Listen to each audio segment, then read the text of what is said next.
Hi ചങ്ങാതീസ്, അപ്പോൾ എല്ലാവർക്കും നമ്മുടെ പുതിയൊരു വീഡിയോയിലേക്ക് സ്വാഗതം. അപ്പോൾ നിങ്ങൾക്ക് തമ്പനയിൽ കണ്ടപ്പോൾ മനസ്സിലായിട്ടുണ്ടാവും എന്താണ് നമ്മുടെ ടോപ്പിക് എന്നുള്ളത്. യെസ്, ഇന്ന് ഞാൻ പറയാൻ പോകുന്ന topic the Prince and family എന്ന മൂവിനെ കുറിച്ചിട്ട് നമ്മുടെ രണ്ട് യൂട്യൂബേഴ്സ് പറഞ്ഞ റിവ്യൂവിനെ കുറിച്ചിട്ടാണ് എൻ്റെ ടോപ്പിക് ഇന്ന് വരുന്നത്. അതിനകത്ത് ഞാൻ പ്രിൻസ് ആൻഡ് ഫാമിലി കാണാൻ പോയത് കഴിഞ്ഞ സൺഡേ ആണ്. ദെൻ നെക്സ്റ്റ് ഡേ മൺഡേ ഞാൻ അതിൻ്റെ ഒരു റിവ്യൂ ഇട്ടിട്ടുണ്ടായിരുന്നു, അല്ലെങ്കിൽ എൻ്റെ ഒരു പേഴ്സണൽ ഒപ്പീനിയൻ വീഡിയോ ഞാൻ ഇട്ടിട്ടുണ്ടായിരുന്നു. അപ്പോൾ ഞാൻ ആ വീഡിയോ ഞാൻ ഫിലിം കാണാൻ പോകുന്നതിന് മുമ്പ് തന്നെ ഷസാം ബ്രോൻ്റെ റിവ്യൂ വീഡിയോ ഞാൻ കണ്ടിരുന്നു. അപ്പോൾ തന്നെ ഞാൻ ചിന്തിച്ചിരുന്നു, എന്താ ഇങ്ങനെ റിവ്യൂ ഇട്ടത്, എങ്ങനെ ഉണ്ടാവുമോ പടം എന്നുള്ള ഒരു നെഗറ്റീവ് തോട്ടോട് കൂടിയിട്ടാണ് ആക്ച്വലി ഞാൻ ഫിലിം കാണാനായിട്ട് പോകുന്നത്. പക്ഷെ പടം കണ്ടു കഴിഞ്ഞ് വന്നപ്പോൾ എനിക്ക് മനസ്സിലായി, ചില യൂട്യൂബേഴ്സിനൊന്നും പടം ദഹിക്കില്ല. ബിക്കോസ് അവർക്ക് അവരുടെ ഫാമിലി ആയിട്ടോ ഫ്രണ്ട്സ് ആയിട്ടൊക്കെ ഒരു കണക്ഷൻ തോന്നാതിരിക്കാം, ചിലപ്പോൾ അതുകൊണ്ടായിരിക്കാം. അത് കഴിഞ്ഞ് ഞാൻ വീഡിയോ അപ്ലോഡ് ചെയ്തതിന് ശേഷം കുറേ കമൻറ്റ്സ് എനിക്ക് വന്നു. എനിക്ക് ഓൾമോസ്റ്റ് പോസിറ്റീവ് കമൻറ്റ്സ് തന്നെയായിരുന്നു. അതായത് മൂവി ഞാൻ പറഞ്ഞ ഒപ്പീനിയനിൽ തന്നെയാണ് കൂടുതൽ പേർക്കുള്ളത് ഞാൻ പറഞ്ഞ ഒപ്പീനിയൻ തന്നെയാണ്. പിന്നെ കമൻറ്റ് സെക്ഷനിൽ വന്ന ഒരു കമൻറ്റാണ് അശ്വന്ത് കോക്ക് എന്ന് പറയുന്ന ബ്രോൻ്റെ റിവ്യൂ വന്നിട്ട്. അപ്പോൾ ആ ഒരു കമൻറ്റ് കണ്ട സാഹചര്യത്തിലാണ് ഞാൻ അശ്വന്ത് കോക്കിൻ്റെ റിവ്യൂ പോയി നോക്കുന്നത്. എന്താടോ വാര്യരേ ഇത്ര പുച്ഛം, വൈ ദിലീപേട്ടനായതുകൊണ്ടാണോ ഇത്ര പുച്ഛം? എനിക്ക് മനസ്സിലാവുന്നില്ല. ഞാൻ ആ അശ്വന്ത് കോക്ക് എന്ന് പറയുന്ന ആളുടെ ആ ബ്രോൻ്റെ വീഡിയോ കട്ടിങ്സ് കൊടുക്കാവേ, ഒന്ന് കണ്ടു നോക്കൂ. സിനിമ തുടങ്ങി കുറച്ച് കഴിഞ്ഞപ്പോഴേ മനസ്സിലായി ടിപ്പിക്കൽ ദിലീപേട്ടൻ ചിത്രം. അതായത് വിൻറ്റേജ് സാധനമെല്ലാം പറയുന്നത്. ഇപ്പോൾ കുറച്ച് നാളായിട്ട് അദ്ദേഹം അഭിനയിച്ചുകൊണ്ടിരിക്കുന്ന പാറ്റേൺ ഓഫ് ഫിലിംസ് ഉണ്ടല്ലോ, അതേപോലത്തെ പരിപാടി. ദിലീപ് സിനിമ വരുമ്പോൾ മാത്രം കാണുന്ന ചില ഈ കാലഹരണപ്പെട്ട കോമഡികളും പരിപാടികളും ഡയലോഗ്സും എന്താ അതിൻ്റെ ഏറും കളിയാണ് സിനിമക്കകത്ത്. അശ്വന്ത് ഗഡിക്ക് അപ്പോൾ പറയാനുള്ളത് ആദ്യം തന്നെ ആസ് യൂഷ്വൽ ഒരു ടിപ്പിക്കൽ ദിലീപ് മൂവിയാണെന്നാണ് ആളുടെ ഒപ്പീനിയൻ. എനിക്ക് കണ്ടപ്പോൾ അങ്ങനെ ഒരു ടിപ്പിക്കൽ ദിലീപ് മൂവി എന്നില്ല. ദിലീപേട്ടൻ കൂടുതലും കൈകാര്യം ചെയ്യുന്നത് അല്ലെങ്കിൽ കൂടുതലും ബലിപ്പിക്കുന്നത് കോമഡി റോളുകളാണ്. എന്നിരുന്നിട്ട് കൂടിയിട്ടും ഇത്രയും വ്യത്യസ്തമായ ക്യാരക്ടേഴ്സ് ചെയ്യുന്ന ആളും കൂടിയാണ് ദിലീപേട്ടൻ. അപ്പോൾ ഇത് മാത്രമേ വഴങ്ങുള്ളൂ എന്നൊന്നുമില്ല. ഓക്കെ, പിന്നെ ആൾക്ക് ഇതിനകത്ത് വേറെ ഫസ്റ്റ് തൊട്ടേ ആൾ ഭയങ്കര ഫ്രസ്ട്രേറ്റഡ് ആയിട്ടാണ് പടം കാണാനിരുന്നത്. പിന്നെ എന്തിനാടോ 2-2.5 മണിക്കൂർ അതിനകത്ത് ഇരുന്നത്? എന്നാലല്ലേ നെഗറ്റീവ് പറയാൻ പറ്റുള്ളൂ അല്ലേ. Good, next. തുടക്കം തന്നെ ഒരു കൊച്ചിൻ്റെ കരച്ചിൽ വെറുപ്പിക്കലെന്ന് പറഞ്ഞു കഴിഞ്ഞാൽ ഇത് കരച്ചിൽ നിർത്തുന്നില്ല. എന്താ കൊച്ചിനെ ഇങ്ങോട്ട് എടുത്ത് കൊണ്ടുപോകും അതുമില്ല, എന്നിട്ട് ഇങ്ങനെ കരഞ്ഞ് ഇതിൽ കിടന്ന് കേൾക്കില്ല തിയേറ്ററിൽ എത്ര സമയം. തുടക്കം തന്നെ വെറുപ്പിച്ച് പറഞ്ഞു. പിന്നെ കരച്ചിലൊക്കെ ഭയങ്കര വെറുപ്പീരായിട്ട് തോന്നി. ആ എക്സ്പ്രഷൻ വൈസ് കാണുമ്പോൾ തന്നെ നമുക്ക് തോന്നും, ഓഹോ എന്തോന്നടേ എന്ന് നമുക്ക് തോന്നും. അതിന് ഭേദം സിനിമ കാണുന്നേ. ഈ ചേട്ടൻ അശ്വന്ത് ബ്രോൻ്റെ ഈ റിവ്യൂ കണ്ടു കഴിഞ്ഞിട്ടുണ്ടെങ്കിൽ ആർക്കും സിനിമ കാണാനുള്ള മൂടേ പോവും. അതുകൊണ്ട് ഇങ്ങനെയുള്ള പെയ്ഡ് റിവ്യൂസ് കാര്യങ്ങൾ കാണാതെ നിങ്ങൾ കുറച്ച് ആൾക്കാരുടെ അഭിപ്രായങ്ങളൊക്കെ അറിഞ്ഞതിന് ശേഷം ഫിലിം കാണുക കേട്ടോ. ഇപ്പോൾ ഞാൻ നേരത്തെ പറഞ്ഞ പോലെ ഞാൻ ഷസാം ബ്രോൻ്റെ റിവ്യൂസാണ് കൂടുതലും നോക്കുക. കാരണം ആൾ ഓൾമോസ്റ്റ് കുറച്ച് ജെന്യുവൻ ആയിട്ടുള്ള റിവ്യൂ പറയുന്ന ഒരാളാണ്. അപ്പോൾ ഞാൻ നെഗറ്റീവ് വൈബിലൂടെ തന്നെയാണ് ഞാൻ പ്രിൻസ് ആൻഡ് ഫാമിലി കാണാനായിട്ട് പോയത്. പക്ഷെ ഇങ്ങേര് എൻ്റെ അമ്മ ഭയങ്കര ഭയങ്കര ഭയങ്കര ഭയങ്കര കൊഞ്ചം ഓവറാ ഇരിക്കില്ല. കോമഡികളാണ്. സിദ്ദിഖും ദിലീപും കൂടെ കല്യാണം പറയാൻ പോകും. അപ്പോൾ ഇതൊക്കെ ഭയങ്കര കണ്ടെത്തലുകൾ കോമഡിയാണ്. അപ്പോൾ വീട്ടിൽ ആളില്ല, അപ്പോൾ CCTV നോക്കിയിട്ട് കല്യാണം വിളിക്കുക. അത് കഴിഞ്ഞിട്ട് പിന്നെ സിദ്ദിഖ് വിളിച്ചത് അന്ന് സെറ്റായിട്ടില്ല, ചിലപ്പോൾ ശബ്ദം ഇല്ലെങ്കിലോ CCTVയിൽ. അപ്പോൾ ദിലീപ് ഇങ്ങനെ ആക്ഷൻ കാണിച്ചിട്ട് കോമഡിയാണ്, കല്യാണത്തിന് അങ്ങനെ ഫുഡ് അടിക്കാൻ വരണം എന്ന് പറഞ്ഞിട്ട്. അപ്പോൾ അങ്ങനെ ഇടുന്ന കോമഡികൾ എനിക്ക് പേഴ്സണലി ഞാൻ പറയാം, തിയേറ്ററിൽ ആളുകൾ ഇരുന്ന് ചിരിക്കുന്നുണ്ടായിരുന്നു. അവരെന്തിനാണ് ചിരിക്കുന്നത്? അവരുടെ സെൻസിബിലിറ്റിക്ക് പറ്റിയ കോമഡി ആയിരിക്കും. എനിക്ക് പേഴ്സണലി ഇത്തരം കോമഡികൾ കാണുമ്പോൾ ചിരി വരാറില്ല. ഭയങ്കര ക്രിഞ്ചായിട്ട് തൊലി ഉരിയുന്ന പോലെ ആൾക്കാർ ഇരുന്ന് ചിരിക്കുന്നുണ്ടായിരുന്നു. അപ്പോൾ അവരുടെ സെൻസിബിലിറ്റിക്ക് പറ്റിയ കോമഡി ആയിരിക്കുന്നു. അപ്പോൾ ഇങ്ങേർക്കുള്ള സെൻസിബിലിറ്റിക്ക് പറ്റിയ കോമഡി അത്രയും കണ്ടപ്പോൾ ഒരു 10-200 പേര് ഇരുന്ന് ചിരിക്കുമ്പോൾ, അല്ലെങ്കിൽ 190 പേര് ഇരുന്ന് ചിരിക്കുമ്പോൾ 10 പേര് എയർ പിടിച്ചിരിക്കുമ്പോൾ അവരുടെ ജോണി ആന്റണി അദ്ദേഹത്തിന്റെ കഥാപാത്രവും അദ്ദേഹത്തിന്റെ ഇതിലെ പെർഫോമൻസ് എൻ്റെ പൊന്നോ. മറ്റേ റെഡിംഗ് സ്ലീനെ കങ്കു കണ്ടിട്ട് മറ്റൊരു പുള്ളി പറഞ്ഞിരിക്കുന്നത് സിനിമ കണ്ടവരാണെന്നുണ്ടെങ്കിൽ പറയാനുണ്ടോ നമ്മുടെ ജോണി ആന്റണീൻ്റെ അഭിനയം എങ്ങനെ ഉണ്ടായിരുന്നു എന്നുള്ളത്. അതായത് ദിലീപ് നമുക്ക് ഇപ്പോൾ ഒരു സെന്റിമെന്റ് സീനാണെങ്കിൽ 2 പേര് മതിയാവും. ഓപ്പോസിറ്റ് നിൽക്കാനായിട്ട് ഒരാളുണ്ടെങ്കിൽ കോമഡി സീനുകൾ വർക്കാവും. 2 പേര് മതി ഓപ്പോസിറ്റ് നിൽക്കാൻ ഒരാൾ വേണ്ട. ആരും ഇല്ലെങ്കിലും ഒറ്റയ്ക്ക് ഇരുന്ന് കരഞ്ഞാലും ആ കരച്ചിൽ എഫക്റ്റ് ആണെന്നുണ്ടെങ്കിൽ പറ്റും. കോമഡി പറയാൻ ഒറ്റയ്ക്ക് പറ്റില്ലടോ. അതൊരു കൂട്ടം ആൾക്കാരുണ്ടെങ്കിലാണ് അതിനകത്തൊരു ജോഷ് വരുള്ളൂ. ഇല്ലെങ്കിൽ സ്റ്റാൻഡപ്പ് കോമഡി പോലെ ഒരാൾ നിന്ന് പറയാം, കുറച്ച് നേരം ചിരിക്കാം. അപ്പോൾ അതൊരാൾക്കാർ റൗണ്ടിൽ അതങ്ങനെ ഏറ്റെടുത്ത് പിടിക്കുമ്പോഴാണ് കോമഡി പടം ആവുന്നത്. പിന്നെ ടു ബി ഹോണസ്റ്റ്, ഇതൊരു കോമഡി പടം മാത്രമല്ല, ഇതിനകത്ത് സെന്റിമെന്റ്സ് ഉണ്ട്. നല്ലൊരു മെസ്സേജുള്ള പടമാണ്. നിങ്ങളിങ്ങനെ നെഗറ്റീവ് റിവ്യൂസ് പറഞ്ഞിട്ട് അങ്ങനെയുള്ള നല്ല മെസ്സേജുകളുള്ള പടങ്ങളിങ്ങനെ ഡിഗ്രേഡ് ചെയ്യില്ലേ ചേട്ടാ? ദിലീപിന്റെ ബ്രൈഡൽ ഷോറൂം എന്ന് പറഞ്ഞല്ലോ. പക്ഷെ വീട്ടിൽ ദാരിദ്ര്യം, ഇദ്ദേഹത്തിന് എടുക്കാൻ മുറിയില്ല, ദാരിദ്ര്യം, കഷ്ടപ്പാട്. ഇത്രയും വലിയ ഷോപ്പ് നടത്തുന്ന ഷോറൂം നടത്തുന്ന വീട്ടിൽ മുറിയില്ല.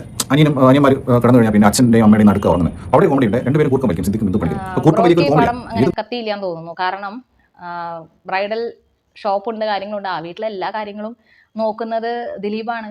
ആ പടത്തിൽ തന്നെ പറയുന്നുണ്ട്, സിദ്ദിഖാണ് അച്ഛനായിട്ട് വരുന്നത്, ഫാദറിൻ്റെ റോൾ ചെയ്യുന്ന സിദ്ദിഖാണ്. കഴിഞ്ഞ ദിവസം 6 ജെട്ടി വാങ്ങിച്ചത് എൻ്റെ പൈസയ്ക്കാ എന്ന് പറയുന്നുണ്ട്.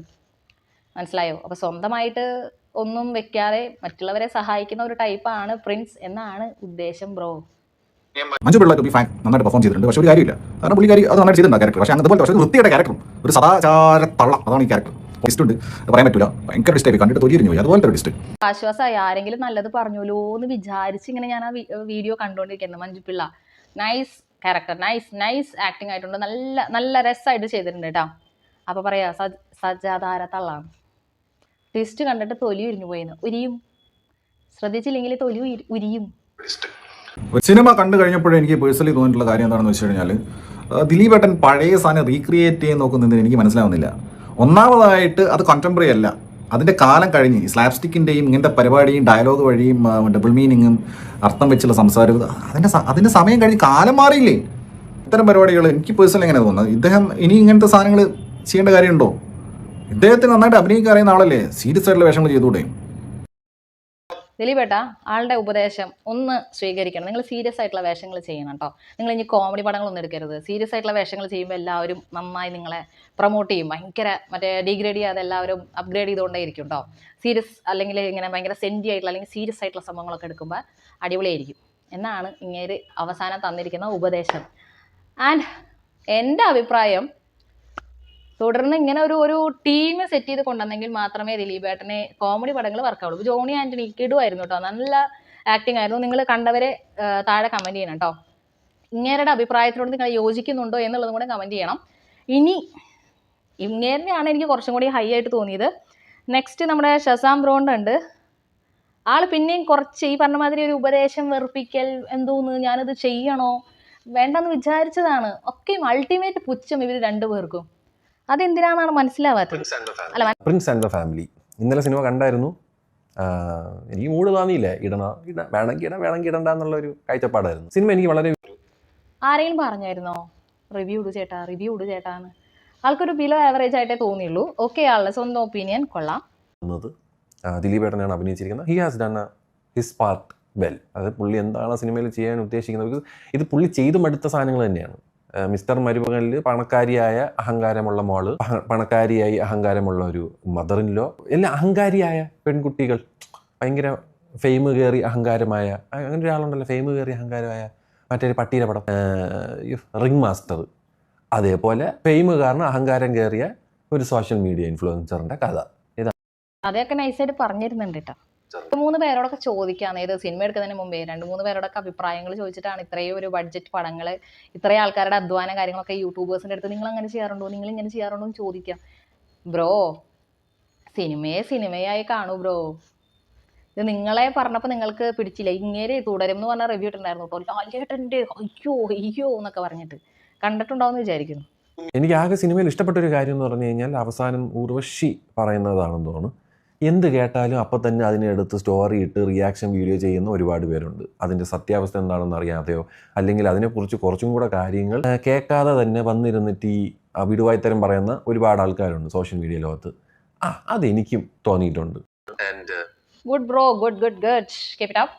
അപ്പോൾ ബ്രോൻ്റെ ഒരു അഭിപ്രായം അത് തന്നെയാണ്. അതായത് ഇതിനകത്ത് ഉർവശി എന്ന് പറയുന്ന ഒരു ക്യാരക്ടർ, അതായത് ഉർവശിയുടെ ഒരു ക്യാരക്ടർ പറയുന്ന കുറച്ച് കാര്യങ്ങളുണ്ട്. അത് നല്ല ഒരു മെസ്സേജാണ്. അതായത് ഈ മൊത്തം ഈ സോഷ്യൽ മീഡിയയ്ക്കുള്ള ഒരു തട്ടാണ്. അതിനകത്ത് മറ്റേ സാധനം എന്നെ കണ്ട കിണ്ണം കട്ടു എന്ന് തോന്നുമോ? ആ ലെവലിൽ ഇരിക്കുന്ന ആൾക്കാർക്കാണ് ഇതെന്നെ പറ്റിയിട്ടാണോ പറഞ്ഞേ എന്നുള്ള ഒരു സാധനം.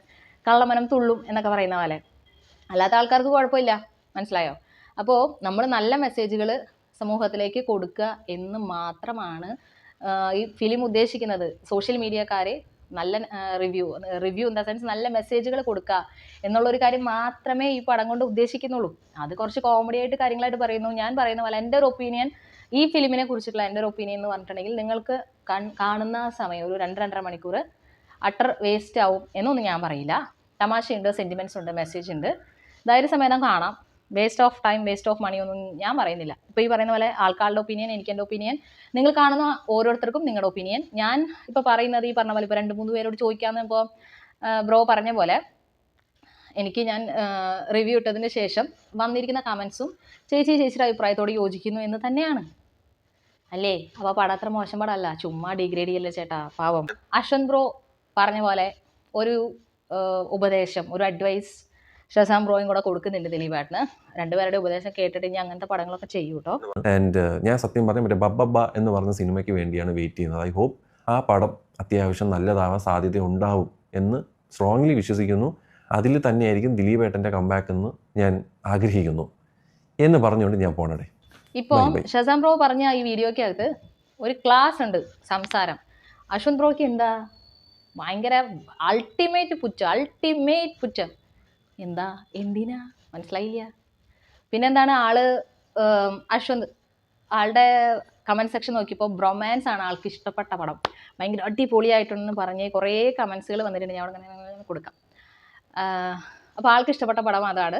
അപ്പോൾ നിങ്ങളെല്ലാവരും നിങ്ങളുടെ അഭിപ്രായങ്ങൾ എന്താണെന്നുള്ളത് കമൻറ്റ് സെക്ഷനിൽ പറയാം. അശ്വന്ത് കോക്കിൻ്റെ കൂടെ നിൽക്കുമോ, ഷസാം ബ്രോൻ്റെ കൂടെ നിൽക്കുന്നോ, അതോ എൻ്റെ കൂടെ നിൽക്കുന്നോ, കമൻറ്റ് ചെയ്തിട്ട് അഭിപ്രായങ്ങളൊക്കെ പറയാം.